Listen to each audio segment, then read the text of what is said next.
All right, let's begin.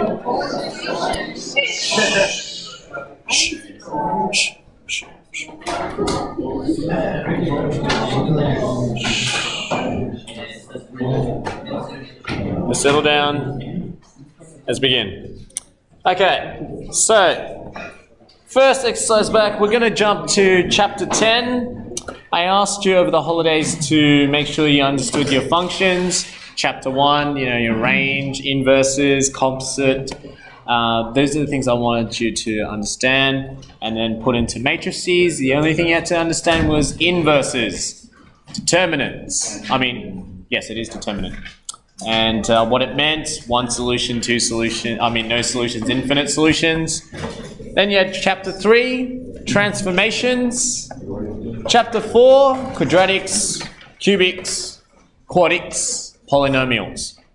Okay, that was last year's homework and is also term 1 holidays homework. And then finally, chapter 9, I taught you calculus, chain rule, product rule, quotient rule, finding the gradients of a straight line or tangent of a straight line.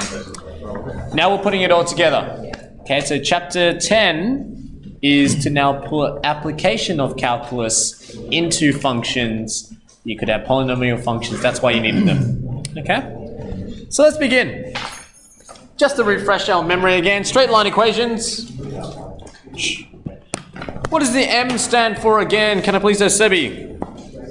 Gradient. M tells you the gradient. Gradient is rise over run, but it's also differentiation of the derivative. The derivative tells you the gradient. Don't forget that. Derivative tells you the gradient. Gradient of what though? See, most students can differentiate chain rule, product rule, quotient rule, but they forget when you differentiate, you're finding the gradient of what? Gradient of what? The tangent line. Fantastic. It is the gradient of a tangent line at any point. So you got to remember that a tangent line is basically a straight line that touches a point on the curve. So when you say gradient, you're really saying how steep is that straight line, and to find that, you just find the derivative. That tells you at that point, the derivative at that point tells you how steep that particular line is. Okay, so that's what it means, gradient of a tangent line at a particular point.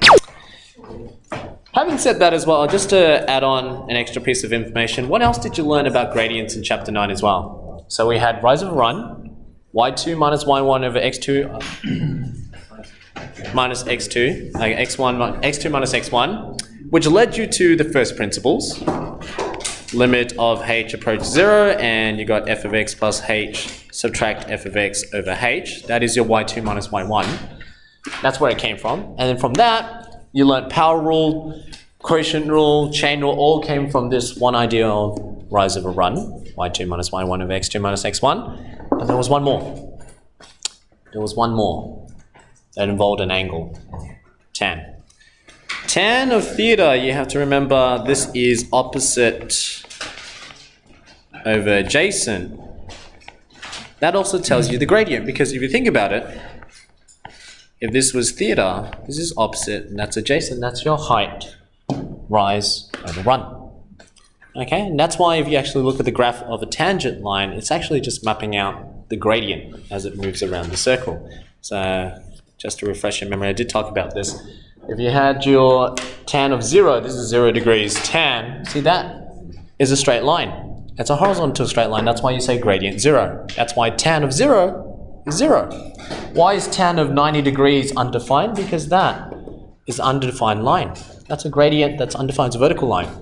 Why is tan negative in this region? Because, well, the gradient is negative. That's why, remember, you got your A, S, T, C regions to remember.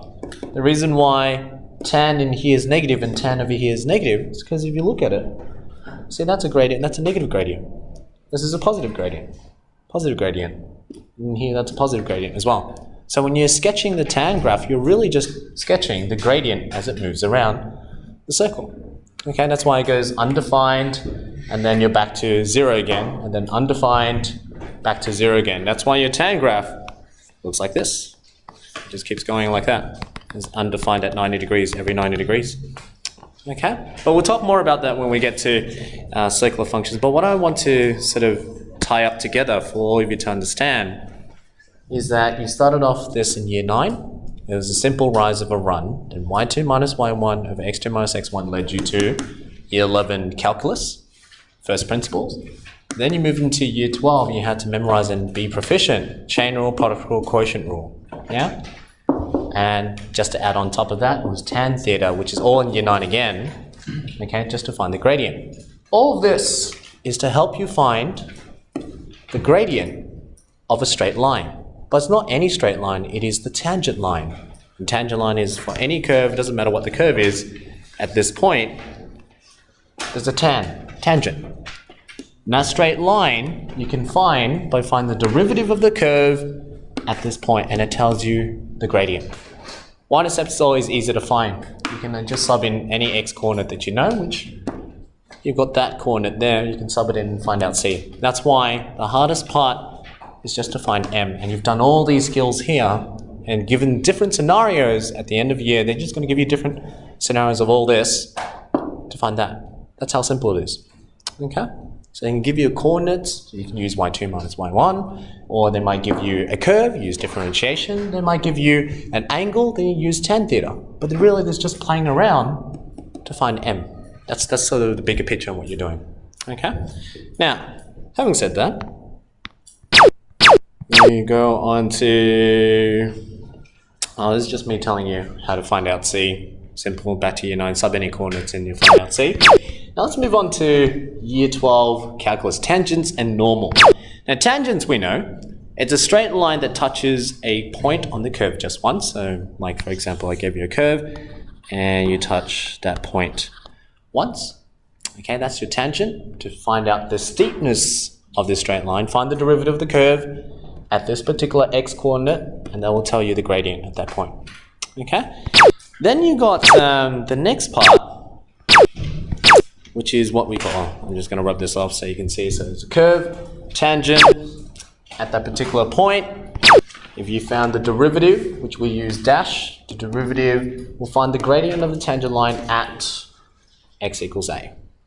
Okay, so if you sub a in, you'll find out the derivative, it gives you the gradient.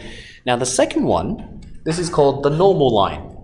The normal line just means it's a perpendicular line, so it's 90 degrees to your tangent. And the only one property you needed from year 9 is if you know they're perpendicular, the two gradients multiply to give you -1. Okay? So that's the only extra property, and this whole chapter 10, and at the end of year, that's all they're focusing on. It's so simple. It's 2/3 of your course on calculus, and this is how simple it is. The reason why is, in order to get to these 2 points, what's the hardest? It's to find the derivative. And they can give you a chain rule problem. They can give you a log problem. They can give you a product chain rule. And that's the hardest part, because the hardest part is to find out m. But once you find out m, it's a really straightforward sort of question. So really they're testing why it's 2/3 is because you can combine quadratics, chapter 4. You can combine functions, range and domain. You can combine composite functions, like 1 on root of x, and they say find the derivative at a certain point. See, that's why calculus is 2/3, is because you can apply calculus in any function that you can think of, and then find maximum, minimum, Okay, that's why it's so great as an application type question, and it's always going to be at the end of your exam. But it's a very simple concept to get your head around, because you're just trying to find gradient of the tangent. Okay? Now, what we're going to do today is we're going to work on just revising your differentiation skills. Chain rule, quotient rule, product rule. If you've forgotten, write them somewhere so you can keep revising and know those rules. I don't want you to rely on the formula sheet. I know they give it to you at the end of year, but if you're having to rely on a sheet, that means you're not going to be proficient when you're doing application questions. Okay, so learn it, memorize it, learn it, know the difference. And the one I keep telling you is the quotient rule, Victoria University first, so VU dash minus UV dash. Okay, and that's over V squared. That's your quotient rule. That helps you remember your product rule, which is VU dash plus UV dash. Okay, so you have to memorize that, and then in chain rule, which most of you did pretty well. Okay, I think it was your product rule that you needed to improve. But other than that, here we go. Let's do an example. Let's find an example to do if this will stop drawing. Let's move on. Yeah. Okay, here we go. So here we go. We're going to start off with something simple. It says find the equation of the tangent. Should add a word line there. So it should be find the equation of the tangent line of, you've got a curve, equals x to the power of a third at x equals 0. Anyone happen to still remember what I taught you to analyze x to the power of a third? Anyone remember what x to the power of a third should look like? Or x to the power of 2/3? Or x to the power of 4/3? Or x to the power of 5/3? Think about it logically, analyze it. Third means cube root. So what can't you cube root and what can you cube root? Yes, Josh? It's like a square root graph except steep at the start and flatter after 1. Okay, actually you draw it. Have a go. Isn't it like... That's correct. compared to like a square root, which would be like... Right, at 1. Yes and no. So you got the first half correct. You're missing the second half. What? Because cube root, can you cube root -1? Oh, true? It's like that, yeah. That's great. There you go. True. Okay, so the cube root, think about it logically, what can you cube root? Unlike a square root, you can't square root negative values. You can cube root negative values because you can have -1 times -1 times -1 to give you -1. So that means it's possible to find out the cube root of -1, whereas square root of -1, that's not possible because -1 times -1 is always going to be +1. So that means you can have positive x values and negative x values. So yes, you're right. It does look kind of like your square root function, and it does differ in terms of the height, because the square root, cube root makes it smaller. Like let's say cube root of 8 versus square root of 8. You see square root would be larger, okay? But after the 1 gets flatter and 1 gets higher, okay? But then you also have the negative region as well, which is symmetrical. Okay, because you can cube root 1 and you can cube root -1. Okay, so if you cube root 1, you get 1. And you can cube root -1, and you get -1. That's why it's symmetrical. It's just, asymmetrical, if that's how you want to think about it.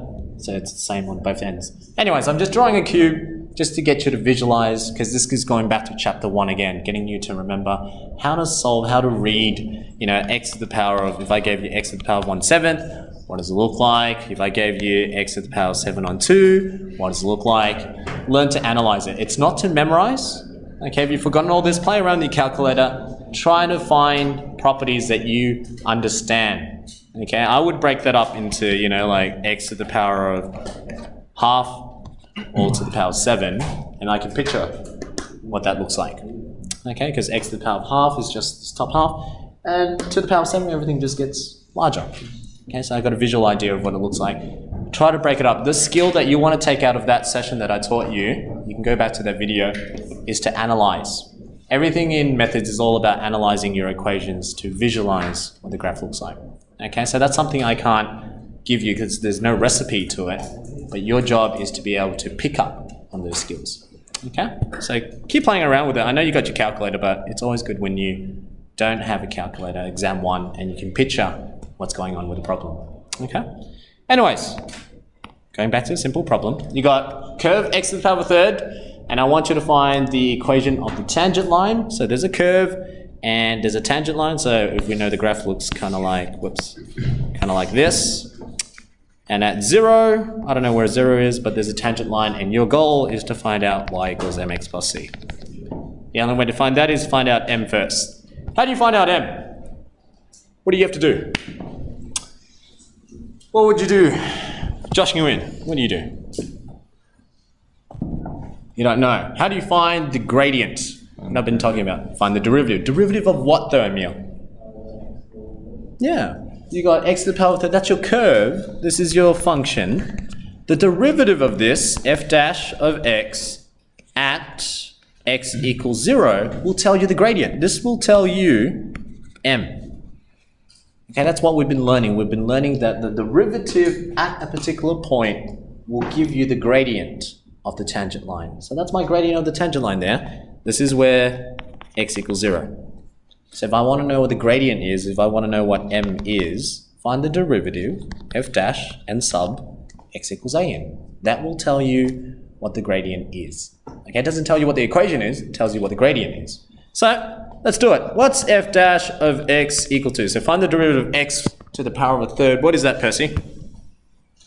It's 1 over 3 times 3 root x squared. Say it again. 1 over 3 times 3 root x squared.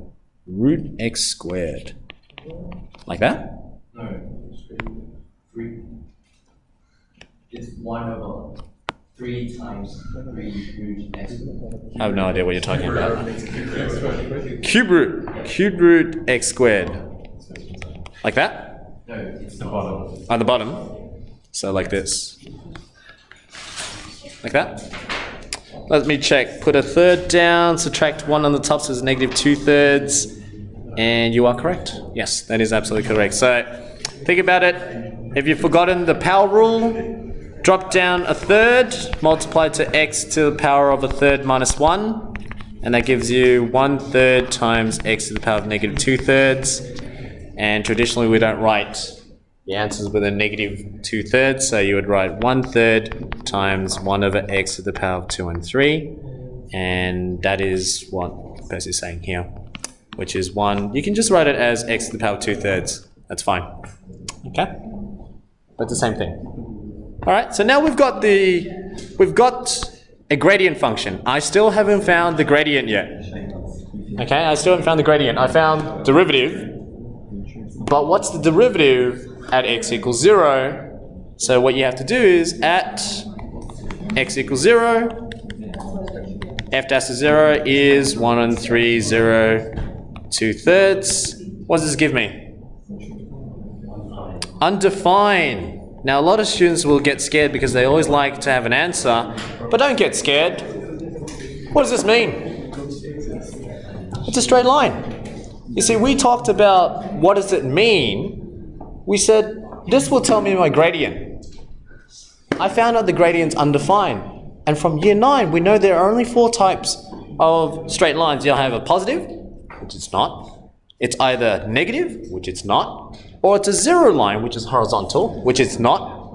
That's a 0 gradient. Or you have a vertical line. That's an undefined gradient. That's what this is telling you. It's just telling you at x equals 0, you have an undefined gradient. So what's the equation of a straight line that's like this? X equals whatever that number is. In our case is x equals 0. So the straight line equation is x equals 0. If I had to draw it visually for you to see our problem, all we were doing was we knew that the graph of your, if I can draw it a bit nicer. Okay, this is your cube root graph. Okay, x to the power of a third. We just found out at this point, if you were to draw a tangent line, so I'll just color it in. If you were to draw a tangent line, we found out the tangent line had to be undefined, which is this vertical line here, at x equals 0.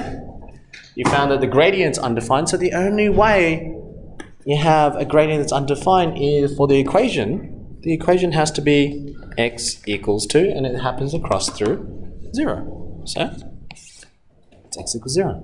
Because that's what we're looking at. We're looking at x equals 0. That is your straight line equation. If I ask you to sketch x equals 0, it's a vertical line at 0.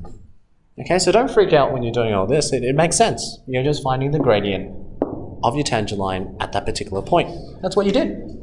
So don't be like, oh man, I've done something wrong. Maybe I'll put a 1 there. It's 1/3 now. Yes, I've got an answer. No.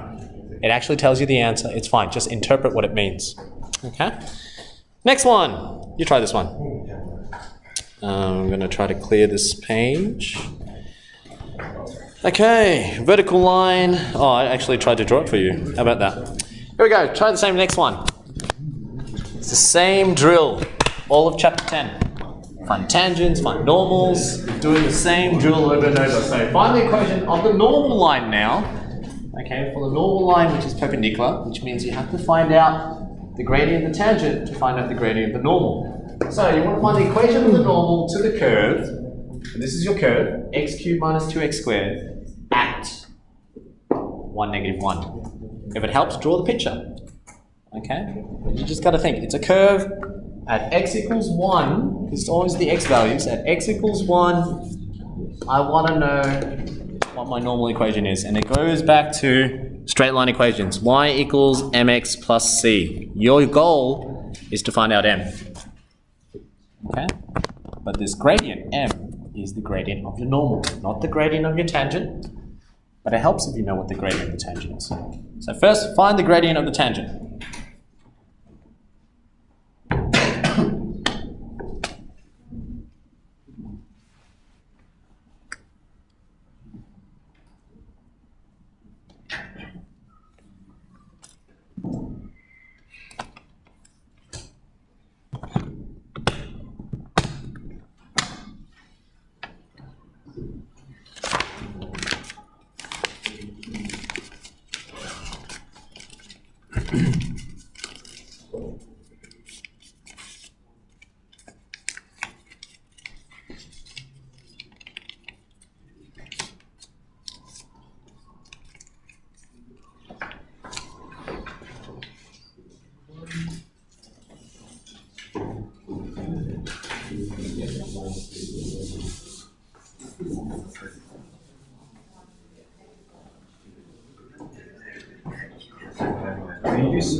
Alright, let's go through the method. Get you working. So you're trying to find m, but we know it's perpendicular, so you got to find out the gradient of the tangent first. What would you do first? You need to find out the gradient of the tangent. What would you do, Steven Zhao? What's the first step? What are you going to do?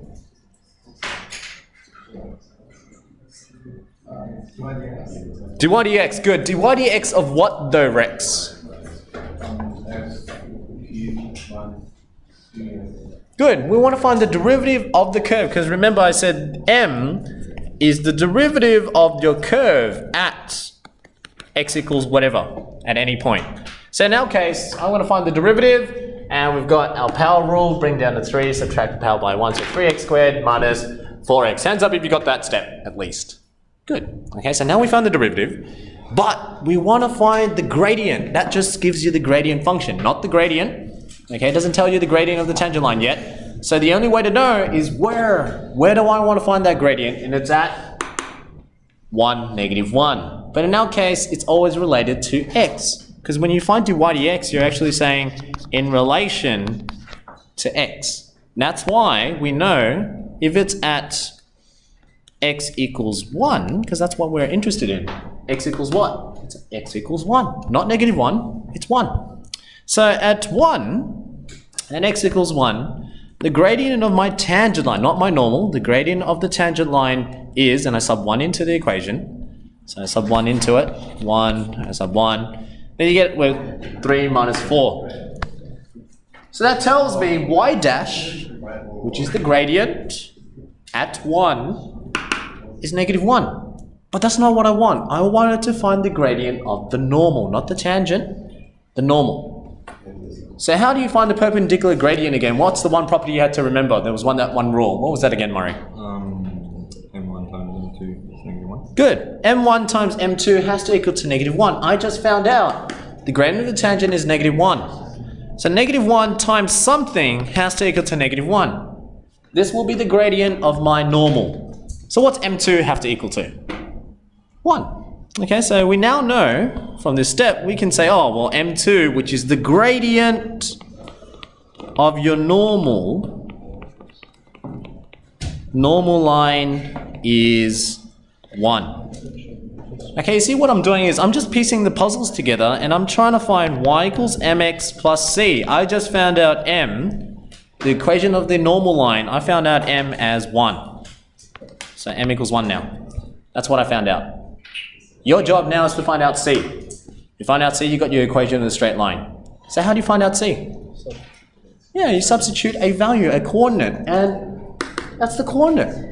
Because on the curve, that was a point on the curve, and the tangent line touches that point, so obviously that point is on the straight line. So therefore, sub x equals 1 and y equals -1 in. So if you sub that in, that's your y equals m2, x sub y in to find c, c equals -2. Therefore, your equation is y equals 1x, 1 is your gradient, c is -2. And that's the equation of your normal line. See how simple it is? Yeah? You just got to understand the derivative at a point gives you the gradient of a tangent line. Okay? And that's all you're doing. Chapter 10 is all that. That's why I wrote 10A, C, D, E, because it's the same thing over and over and over. Okay? You're just analyzing the tangent line. Alright? Try these in the meantime. I'm going to get you to find the equation of the tangent line at the corresponding. So this, what did I say was the hardest in chapter 10? Is to revise everything you learnt in chapter 9. Differentiation in terms of chain rule, product rule, quotient rule. Factorizing, make it, whatever it is, your goal is to factorize it. It's not hard once you find the gradient, it's hard to differentiate it. That's your goal. Okay, so that's what I want you to master. Product rule, quotient rule, chain rule. You have to be able to do that. It's the first 3-4 marks of exam 1. It's almost predictable. It's going to be one of those. Okay, so this could be your exam question. Okay, that could be an exam question. It just says, without the find the tangent, it will say differentiate. And that's your exam 1 question. Could be 2 marks for part A. And your goal is to differentiate that. That's how simple it is. So predictable. I can promise you at the end of the year, the first page you flip out in exam 1 is going to be a differentiation question. Your job is, can you do it? You don't know what it is, but you know it's going to be chain rule, product rule, or quotient rule. It's going to be one of those 3. Okay? Have a go with this. A, B, C, and D. Have a think about it. Use your calculator if you need a help or to check your answers, but remember, you've got to be able to do it without a calculator.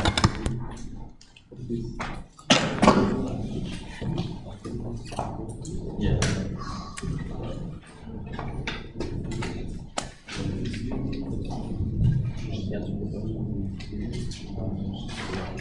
The answers? Oh, whoops.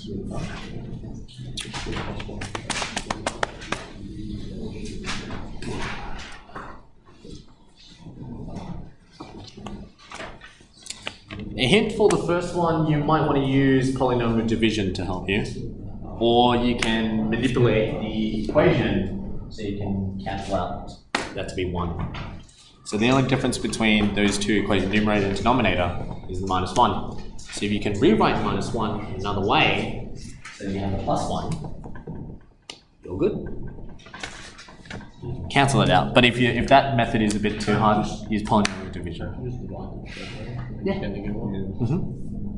You can just divide it straight away. You're going to use polynomial division. That's why chapter 4 was important. You had quadratics, cubics, and in cubics you learned polynomial division last year. That's where you can apply it. Okay. These ones are easy. It's the power of half. Put that up. Use quotient rule if you wanted to. Put that up with all to the power of -1, all to the power of -2. Use chain rule, chain rule, chain rule, chain rule. This one you have to play around. This sometimes comes up in the exam. It's come up a couple of times where it's related to logs. And you have to sort of work around that. Multiple choice question sometimes. That's a good one.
This is another way just to help you in case this is the method you want to apply. Sometimes it's not very logical for a lot of students, so that's why I say do polynomial division. Otherwise, what I meant before by changing the -1, see -1 I can rewrite it as 1 minus 2. So 1 minus 2 is -1, so I haven't changed the equation. What I've done is I've just split it up so that I have the +1 and I have the +1 on the bottom. Why? Because you can split that fraction out. And so that's x squared plus 1 minus 2, which is there. They all have the same denominator, x squared plus 1, x squared plus 1. Why did I do that? Because these two are the same. That divided by this has to cancel out to be 1. That's why it's easier. Okay, it's easier, it makes it, cancels out, and then it becomes 1 minus 2 over x squared plus 1, and that is easier to differentiate. Because you know the derivative of 1 is 0, you can derive this now. Use chain rule, bring that up. Okay, but for a lot of students, that step there, they find that hard to picture. Okay, so I get it. It's a bit of thinking and bit behind that. Otherwise, you can use polynomial division, and that works out as well. If you did polynomial division, it would have just came out the same. For those of you who forgot polynomial division, I'll just quickly do it. How many x squared plus 1s goes to x squared minus 1? And I'm going to say it goes in once. 1 times x squared gives you 1x squared. 1 times 1 is plus 1. Find the difference. -1 minus 1 is -2. Therefore, it goes in once whole with a remainder of -2 over what you were dividing by. If this part confuses you, I'll go back to grade 3 and 4 maths, where let's say 3 divided by 2. How you know that's 1.5? It's because you say how many 2 goes into 3, and what you would say is you'd say it goes in once, so 1 times the 2 gives you 2, subtract remainder 1. So you say the answer is 1 and remainder 1 out of 2. See, it's 1. That's your remainder, 1 out of what you were dividing by. That's why we know 3 over 2 is 1.5. So this is what you did in primary school. You're applying it in year 11. Same thing. No difference. 1 times these two, 1 times 2. Here's there. Find the difference. Same thing. Okay. So polynomial division, or use my method of splitting up the fraction. It's up to you. This is logical. This is mathematical. Some of you find long division hard from year 11, but this is what you learnt in grade 3 and 4. Okay, so we're just progressing. Should this train operate with forklift trucks or more bin here? Anyone's ever gone cliff jumping? I just did it on Sunday. It was one of the best experiences I've ever had. I went to Sydney and snuck out, went to a rainforest 2 hours away from Sydney, and my girlfriend and I were there. We got up to the 7-meter cliff. It's just right on the edge. And we're standing there, and it's a 7-meter deep pool, kind of under a waterfall. And you choose to jump. And out of the 3 guys, I was the only one who jumped. Oh yeah. They're all standing there. And I'm telling you, I don't know how long they were standing there. They're like, come on, 1, and a 2, and a 3, and a 1, and a 2. And they kept going, and they're like, you know what, I really can't do it. And I came out and I said, let me try. And my legs were shivering and shaking, and I counted 1, 2, and I did it. After the 3, I jumped out. Sorry? Yeah, I felt like pushing him, because he was just standing there. It's like, 1, and a 2, and a 3, and a 4, and a 5. And he kept going, but it's one of the greatest experiences I've had. And abseiling down the waterfall as well. It's pretty cool. And a GoPro. Sadly, one of the people, one of the couples lost their GoPro because they went down the water slide. It's on the rock. They fell down, and I think it just came off. One of the new ones as well. Should have gone to the GoPro. Sorry? I think you should go to the I wanted to. I felt so bad because it's 7 meters deep, and you're in a wetsuit, so you're floating. And I thought, my God, I know there's a $400 device down there, and it's waterproof, so it's working. It's down there somewhere. And I felt like, you know what if I just turned my car around and yeah, take off my wetsuit, put on some goggles, and then I get a free GoPro. Poor couple, they were so happy. But you can't let those things let you down. They eventually got back on track and had a bit of good time.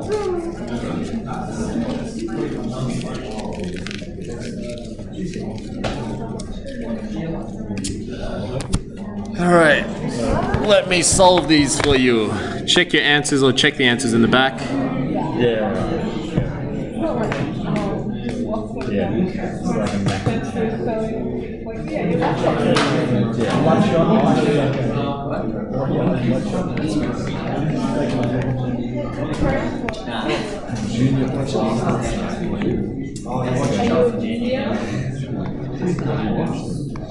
You want to watch junior test? I was trying to music dance. They still have. I was like, yeah, once every year, and then they drop off to like somehow. You guys only have one? You guys just play defense.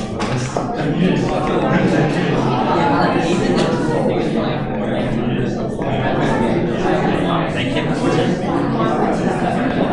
they're going to drop one.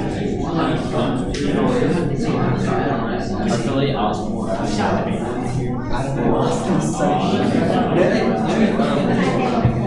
Like far at the back, you know? Asked yeah, and go. I swear, I went for Sanchez.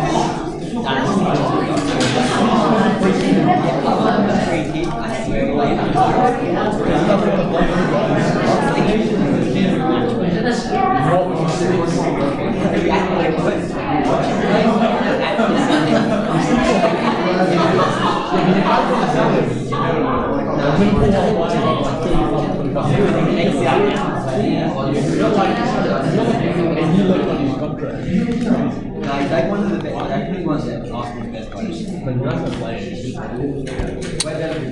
Hands up if you got the first one correct. Check your solution.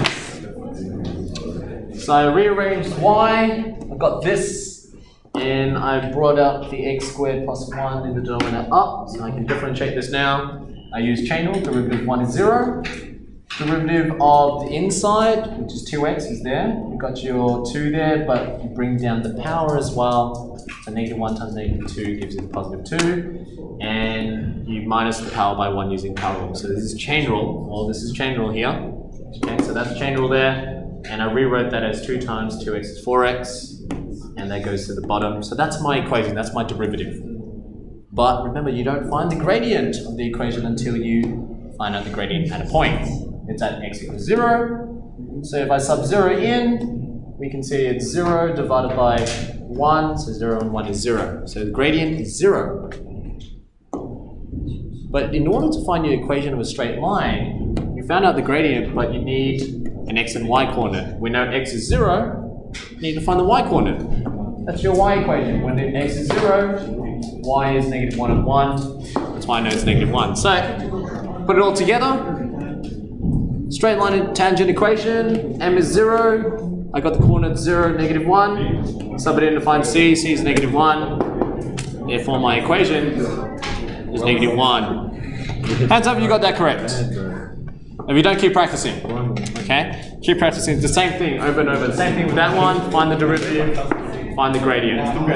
Okay? Now, let's try this example now. Same drill. Same drill. Find the tangent to the curve with equation. So this is your curve. That's the point. So x equals a. That's what x is, and that's y value. X, y. Passes through the origin, which means 0, 0. Find the value of a. Piece it all together. It's all a puzzle. Because at the end of the day, you're just playing around with y equals mx plus c. They gave you the origin. Okay, so you got coordinates. That's your x, y coordinate. They tell you that the tangent line passes through the origin, which is 0, 0. That's another xy coordinate. Okay, piece those informations together. They haven't given you a tangent line. Your goal is not to find a tangent line. Your goal is to find out A. Find out A. Piece them together. Write out the information. How do you find M? How do you find C? When you do that, you get an equation. You've got an X and you've got a Y coordinate.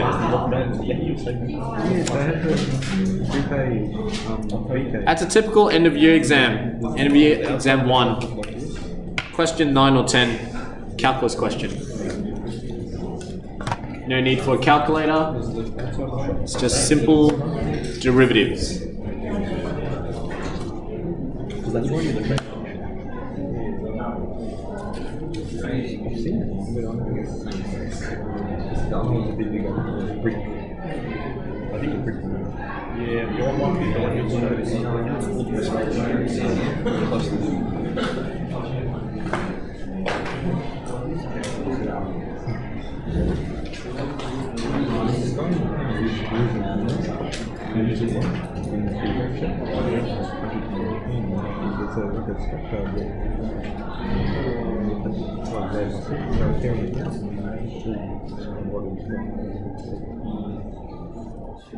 Anyone know why they said origin?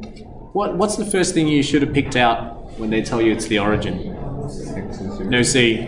C, which is the y-intercept of your tangent line, crosses at 0, 0. So that means your y-intercept is at 0.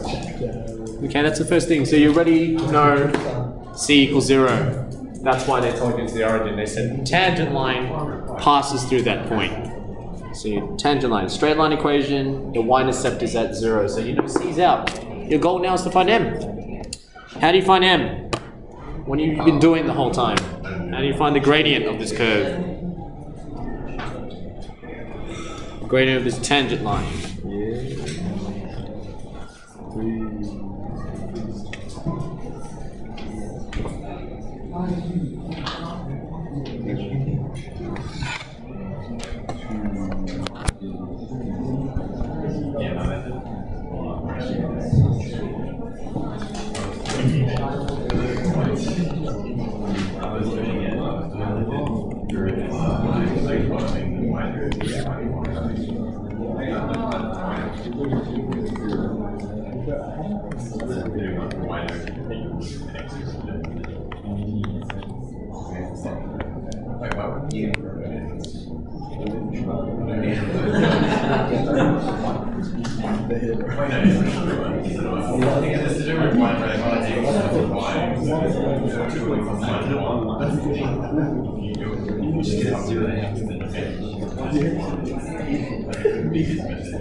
analyze it, if you catch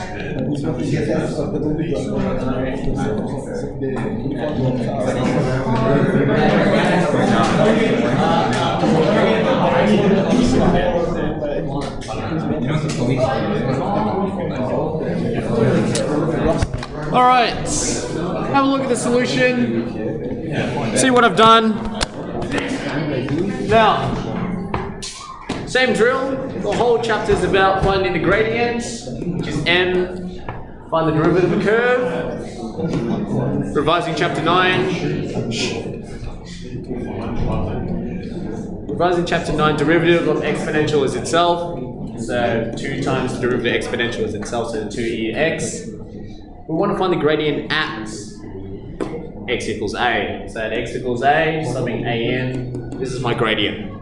It doesn't have to be a number. Okay, so it's 2e to the power of a. That's my gradient. Here's my tangent line. I found out m. I just resubstitute m as 2e to the power of a. I know that c is 0 because of the origin. So this is my equation. I need an x and a y. So they already gave me from the beginning. X equals a, y equals 2e to the power of a. Sub those in. Now, up to this step here, be careful, especially in your exam. If this is an exam question, it's likely to be a 3-mark question. Right here, if you just went divide both sides by 2e to the power of a, fair call, that would have been 1, and you would have got a equals 1. It's true, you get your 2 marks. But you're missing that 3rd mark. And see, the difference what I did was I subtracted both sides by 2ea times a. And over here, I took out 2e to the power of a as a common factor. Remember, I talked a lot about factorizing. Every time you get a question, try to factorize it, because you get this. And yes, it's true. Using null factor law, this times this has to equal to 0. So one of it has to be 0. If this bracket is 0, so 1 minus a equals 0, a has to be 1. That's true, which I got the answer, just like you. But what's the difference? I had or. You can have 2e to the power of a equals 0, but we know an exponential graph has an asymptote at 0. That's why 2e to the power of a can never equal to 0. Therefore, a is undefined, or the solution is undefined. That's why you can reject this solution and say a has to equal to 1. But that's your 3rd mark. Every time you get a 3-mark question, I've always said it's a justification mark. Every time you're in the exam, I promise you a 3-mark question has to have some sort of justification. Okay, look for it. It's always coming up in the end of year. Exam 1, 3 marks is a justification. So, just remember that. So once you're here, don't just divide it. There has to be this extra step. If you can see patterns where you can factorize, try to do that. Okay, but that's a typical exam question. It was in your textbook. It was a pretty nice question. How do we feel so far? Good, because what I want you to do is going back to just 10A. You can have a look at 10C as well. I've combined the two, 10A, 10C. Have a look at the questions, pick out a few. Study smart, don't study hard. Yeah?